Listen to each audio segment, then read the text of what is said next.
तो बेटा देखो सिंपल प्रश्न है, प्रश्न दे रखा है कि जो ग्लूकोज है, इस ग्लूकोज के जलीय विलयन का 10% W/W है, यानी कि द्रव्यमान प्रतिशत इसने दिया हुआ है। तो बिलियन की मोलरता, पहला प्रश्न तो ये पूछ रहा है कि भाई साहब बिलियन की मोलरता ज्ञात करो। दूसरा ये कह रहा है बिलियन में प्रत्येक घटक का मूल अंश क्या है। दूसरा प्रश्न है बिलियन में मोल अंश क्या है। और तीसरा कह रहा है यदि विलयन का घनत्व, अगर हम घनत्व को चेंज कर दें तो बिलियन की मोलरता क्या होगी। तो यहाँ पर एक प्रश्न के अंदर 3 प्रश्न उसने पूछ लिए हैं और इन्फॉर्मेशन हमें दी है बहुत कम। तो देखो किसी भी बिलियन में 2 घटक या 2 से अधिक घटक हो सकते हैं, लेकिन हम एनसीईआरटी में 2 घटकों को पढ़ते हैं। तो ग्लूकोज दे रखा है और उसका जलीय विलयन दे रखा है। तो यहाँ जल विलायक की तरह कार्य कर रहा है और ग्लूकोज विलेय की तरह कार्य कर रखा है। तो हम सबसे पहले ग्लूकोज का द्रव्यमान निकालने की कोशिश करेंगे। तो देखो क्या दे रखा है 10% W/W, और हमें पता है कि जो हमारा द्रव्यमान प्रतिशत है वह विलेय घटक या घटक का द्रव्यमान बटा कुल द्रव्यमान गुणा 100 होता है। ठीक है, तो यहाँ पर हम कुल द्रव्यमान को मान लेते हैं, जिस मानने से हम द्रव्यमान प्रतिशत को निकाल पाएंगे। तो सबसे पहले पहला क्वेश्चन सॉल्व करते हैं, बिलियन की मोलरता। ठीक है, तो आई एम गोइंग डायरेक्ट। ठीक है, तो फर्स्ट जो क्वेश्चन दे रखा है बिलियन की मोलरता। ठीक है, दिया हुआ है 10% W/W ग्लूकोज अर्थात 10 ग्राम ग्लूकोज 100 ग्राम बिलियन में उपस्थित है। बोलो भाई ये लाइन समझ में आई नहीं आई। 10% यानी कि 10 ग्राम जो ग्लूकोज है वो 100 ग्राम बिलियन में उपस्थित है। तो यहाँ से देखो हम 3 द्रव्यमान कैलकुलेट करेंगे। पहला द्रव्यमान C6H12O6 यानी कि ग्लूकोज का द्रव्यमान हो गया 10 ग्राम, और यहाँ पर जो बिलियन है, बिलियन का द्रव्यमान कितना हो गया 100 ग्राम। और जो विलायक है, और विलायक कौन इस्तेमाल कर रहे हैं हम यहाँ पर, पानी। तो विलायक का जो द्रव्यमान है वो हो गया 100 - 10 यानी कि 90 ग्राम। ठीक है, क्योंकि बिलियन का कुल द्रव्यमान दे रखा है 100 और विलेय का हो गया 10 ग्राम, तो हमारे पास आ गया 90 ग्राम। ठीक है, अब यहाँ पर हमें क्या निकालना है, हमें निकालना है बिलियन की मोलरता। तो हमें पता है कि जो बिलियन की मोलरता है, बिलियन की जो मोलरता है m, वह होगी विलेय के मोल बटा बिलियन का, सॉरी एक मिनट मोललता पूछिए बेटा जी, मोललता पूछिए, मोललता। ठीक है ना, मोललता पूछिए, मोललता स्मॉल m। 1 सेकेंड, मैं मोलरता निकाल रहा था, मोललता पूछी गई है प्रश्न में। मोललता स्मॉल m, विलेय के मोल बटा विलायक का द्रव्यमान बटा विलायक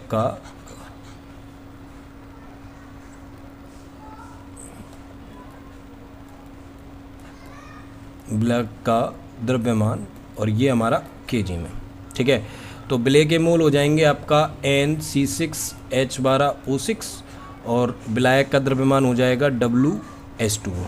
ठीक है, तो अब इसको सॉल्व करने के लिए हमें सबसे पहले मोल निकालने पड़ेंगे C6H12O6 के।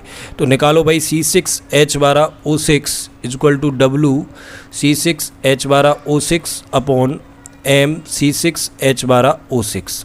ठीक है जी, क्या निकालने पड़ेंगे। तो हम यहाँ पर इस स्टेप के बाद में क्या सॉल्व करेंगे, इस स्टेप के बाद में हम सॉल्व करेंगे ग्लूकोज का मोलर द्रव्यमान M C6H12O6 बराबर, हमें पता है कार्बन का 12 होता है, टोटल कार्बन दे रखे 6, हाइड्रोजन का 1 होता है, टोटल हाइड्रोजन दे रखे 12, और ऑक्सीजन का होता है 16 और टोटल ऑक्सीजन दे रखे 6। तो टोटल हो जाएगा 180 ग्राम पर मोल। ठीक है जी, तो हमें C6H12O6 पता चल गया। लो साहब W कितना आया हमारे पास 10 ग्राम, और C6H12O6 से ये आया 80 ग्राम पर मोल, तो ग्राम से ग्राम कट गया और जो हमारे पास वैल्यू आई वो आई 0.056 मोल। तो बिलियन की मोलरता निकालने के लिए स्मॉल m ये हो गया हमारे पास 0.056 मोल, और WH2O हमने निकाला था अभी 19 ग्राम, ठीक है ना। तो ग्राम को कन्वर्ट करने के लिए केजी में ऊपर की तरफ अपन 1000 का मल्टीप्लाई कर देंगे, 1000 का हम मल्टीप्लाई कर देंगे, ठीक है जी, जिससे हमारी जो वैल्यू है वह हमारी ग्राम में आ जाएगी, ठीक है। तो इस इक्वेशन को सॉल्व करने के बाद में जो हमारी मोललता आती है वो आती है 0.62 स्मॉल m यानी कि मोलल। तो यहाँ से हमारा पहला प्रश्न सॉल्व हो गया। अब मोलन्स के लिए हमें क्या चाहिए, एक तो ग्लूकोज के मोल चाहिए और दूसरा हमें पानी के मोल चाहिए। तो सबसे पहले हम पानी के मोल निकाल लें। लो साहब सबसे पहले पानी के मोल निकालो सेकंड क्वेश्चन के लिए, ठीक है। तो जल के मोल NH2O बराबर हो गया WH2O अपॉन MS2O।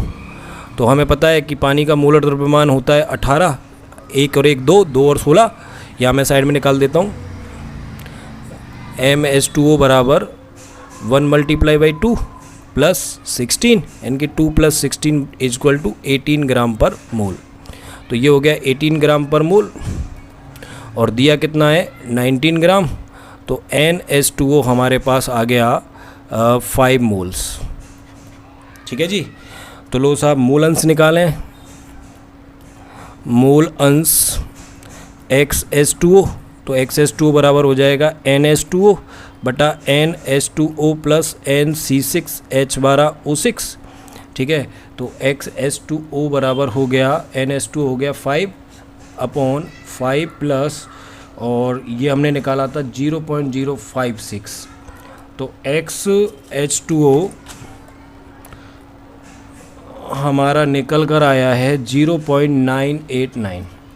इसी तरीके से हम निकाल लेंगे, क्योंकि हम जानते हैं SC6H12O6 plus XH2O equal to 1, क्योंकि किसी भी सॉल्यूशन में सबके जो मोल होंगे वो 1 से ज़्यादा नहीं हो सकते, क्योंकि 100% ये प्रतिशत को बताता है।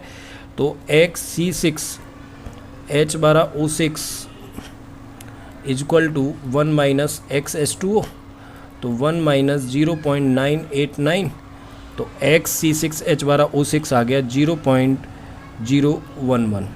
ये हमारा दूसरा क्वेश्चन यहाँ पर सॉर्ट आउट हो गया। तीसरे प्रश्न के लिए वो कह रहा है कि यदि विलयन का घनत्व 1.220 ग्राम पर मोल हो तो पर ml हो तो विलयन की मोलरता ज्ञात कीजिए। अब देखो यहाँ वो पहले उसने मोलरता पूछी थी, अब मोलरता पूछ रहा है।